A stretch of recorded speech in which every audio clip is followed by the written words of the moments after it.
이번 시간에는 우리 유스케이스에서 나타날 수 있는 그 관계에 대해서 같이 한번 살펴보도록 하겠습니다. 우리 유스케이스에서 나타날 수 있는 그런 관계가 지금처럼 이렇게 이제 포함 관계라는 게 있고요. 그리고 이제 확장 관계라는 게 있고, 이렇게 이제 크게 두 가지로 나눠서 볼 수 있습니다. 이거 말고도 우리 일반화 관계라는 것도 있죠. 이런 포함 관계나 이제 확장 관계, 얘네가 이제 뭔지 좀 보자고요. 자, 우리 포함 관계라는 거는 두 개 이상의 그 유스케이스에서 공통적으로 그렇게 적용되는 그런 기능들, 그런 기능을 별도로 이제 분리를 해요. 분리를 해서 새로운 유스케이스로 그렇게 이제 만든 경우가 우리 포함 관계입니다. 그때 이제 원래 유스케이스가 있고, 그리고 이제 새롭게 분리된 그런 유스케이스가 있죠. 그 두 개 간의 관계를 우리가 이제 포함 관계라고 이제 그렇게 이제 부르는 거고요.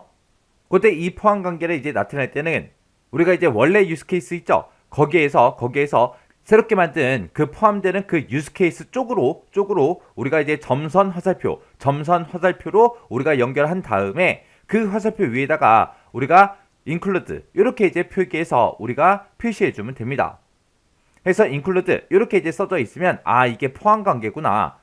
그렇게 이제 우리가 알아볼 수 있습니다. 자, 그럼 포함 관계 좀 보자고요. 이런 이제 유스 케이스가 있을 때 우리가 상품 주문을 하거나 아니면 배송 조회를 한다거나 아니면 리뷰 이런 것들을 이제 작성할 거예요. 이런 것들을 작성할 때는 반드시 우리는 로그인을 해야 됩니다. 그래서 상품 주문을 할 때도 로그인해야 되고, 배송 조회를 할 때도 로그인해야 되고, 리뷰를 작성할 때도 로그인을 먼저 해야 우리가 이제 이런 각각의 기능들을 우리가 이제 사용할 수 있는 거예요. 그래서 내가 뭘 하든 간에 로그인한다. 그게 이제 공통되는 그런 기능이죠. 그때 로그인 한다라는 이 공통된 기능을 지금처럼 유스케이스로 하나의 이제 유스케이스로 새로 이제 만들어내는 거예요. 이렇게 이제 만들어내고 원래 있던 그 유스케이스에서 새로운 이 유스케이스로 지금처럼 화살표방이 그렇게 이제 돼 있죠.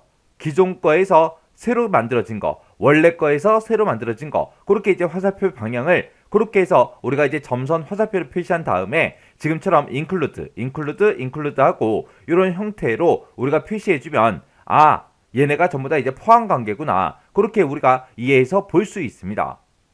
이런 게 이제 포함 관계요. 그 다음에 이제 확장 관계요. 이 확장 관계라는 건 뭐냐면은 유스 케이스가 특정 조건에 부합돼서 유스 케이스 기능이 확장이 될 때 원래 유스 케이스랑 확장된 유스 케이스 그 두 개 간의 그 관계를 우리가 이제 확장 관계 그렇게 이제 푸릅니다. 그때는 이제 확장되는 그런 유스 케이스가 있고 원래 유스 케이스가 있죠. 그때 확장될 그 유스 케이스에서 원래 유스 케이스 쪽으로 점선 화살표로 우리가 이제 연결한 다음에 그 화살표 위에다가 우리가 이제 extend하고 이렇게 이제 표기해서 우리가 확장 관계를 나타내 주면 됩니다. 자, 요거 좀 보자고요. 얘는 이제 특정 조건에 부합돼서 유스 케이스 기능이 확장이 될 때 그 관계를 보고 우리가 이제 확장 관계라 그랬어요. 자, 지금처럼 이렇게 이제 리뷰 작성을 하는데 리뷰를 그냥 작성할 수도 있죠. 글만 가지고도 작성할 수도 있고, 그리고 사진을 업로드도 할 수 있습니다. 이 사진 업로드 하는 거는 무조건 필수 사항이 아니잖아요. 그래서 그렇게 어떤 특정 조건에 이제 부합되면 이 사진 업로드라는 이 유스 케이스가 사용이 된다고요. 그때 이 리뷰 작성과 사진 업로드 이 유스 케이스 간의 그 관계를 우리는 이제 확장 관계 그렇게 이제 부르는 거고, 그때는 새로 만들어진 그 유스 케이스에서 원래 유스 케이스 쪽으로 지금처럼 점선 화살표를 표시를 하고 그 위에다가 우리가 extend하고 이렇게 이제 써주면 아, 얘네 둘 간의 관계는 우리 확장 관계구나. 그렇게 이제 우리가 알아볼 수 있습니다. 그래서 우리 포함 관계라는 거는 두 개 이상의 유스 케이스에서 공통적으로 적용이 되는 그런 기능을 별도로 이제 분리를 해서 새로운 유스 케이스를 만드는 거. 그때 원래 유스 케이스와 새롭게 만들어진 그 유스 케이스 그 관계를 우리가 이제 포함 관계라고 하더라. 그때는 이제 새롭게 만든 그 유스 케이스 쪽으로 점선 화살표로 연결한 다음에 그 위에다가 우리가 뭐라고 표시한다? include하고 이렇게 이제 표시해서 포함 관계를 나타내더라. 그리고 확장 관계라는 거는 특정 조건에 이제 부합돼서 유스 케이스 기능이 확장이 될 때를 보고 얘기하는 거고, 그때는 이제 확장될 그 유스 케이스에서 원래 유스 케이스 쪽으로 그렇게 이제 점선 화살표를 우리가 연결시켜서 화살표 위에다가 우리가 extend라고 그렇게 이제 표기하더라. 이렇게 해서 우리 포함 관계랑 확장 관계랑 정확하게 여러분들이 구분할 수 있게 그렇게 알고 계셔야 돼요.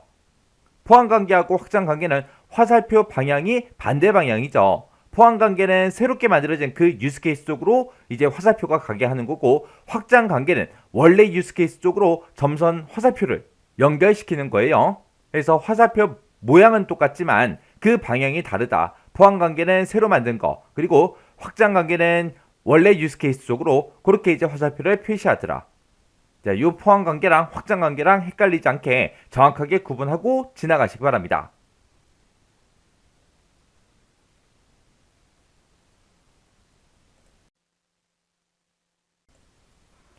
이번 시간에는 우리 유스케이스에서 나타날 수 있는 관계에 대한 문제를 같이 한번 풀어보도록 하겠습니다. 기본 유스케이스 수행 시 특별한 조건을 이제 만족할 때 수행하는 그 유스케이스가 무엇인지 보기에서 이제 골라서 써라. 그렇게 이제 나왔습니다. 이렇게 이제 특정 조건을 이제 만족할 때 원래 유스케이스랑 확장된 그 유스케이스와의 그 관계를 보고 우리는 이제 확장관계라고 이제 그렇게 이제 부르는 거죠. 그래서 정답이 확장관계예요. 그리고 우리 유스케이스에 나타날 수 있는 그런 관계에 보게 되면 확장관계다, 포함관계다, 일반화관계다 해서 그렇게 이제 세 가지가 있었죠. 자, 그럼 이제 포함관계도 같이 한번 살펴보고 지나가자고요. 포함관계요. 포함관계라는 거는 공통적으로 적용되는 그런 기능들을 별도로 이제 분리를 해요. 별도로 분리를 해서 그 분리한 거를 새로운 유스케이스로 이제 만드는 경우, 그때 이제 원래 유스케이스와 새롭게 이제 분리된 그 유스케이스와의 그 관계를 우리가 이제 포함관계라고 그렇게 이제 부릅니다. 그래서 확장관계가 뭔지, 포함관계가 뭔지 정확하게 구분할 수 있게 여러분들이 보고 지나가셔야죠. 그래서 우리 확장관계라는 거는 특별한 조건을 만족할 때 그때 이제 수행하는 그런 유스케이스가 우리 확장관계고요. 그리고 포함관계라는 거는 공통적으로 적용되는 그 기능을 별도로 분리해서 우리가 새로운 유스케이스를 만드는 그런 경우를 보고 우리가 이제 포함관계라고 하더라. 이 내용 잘 기억하고 지나가시기 바랍니다.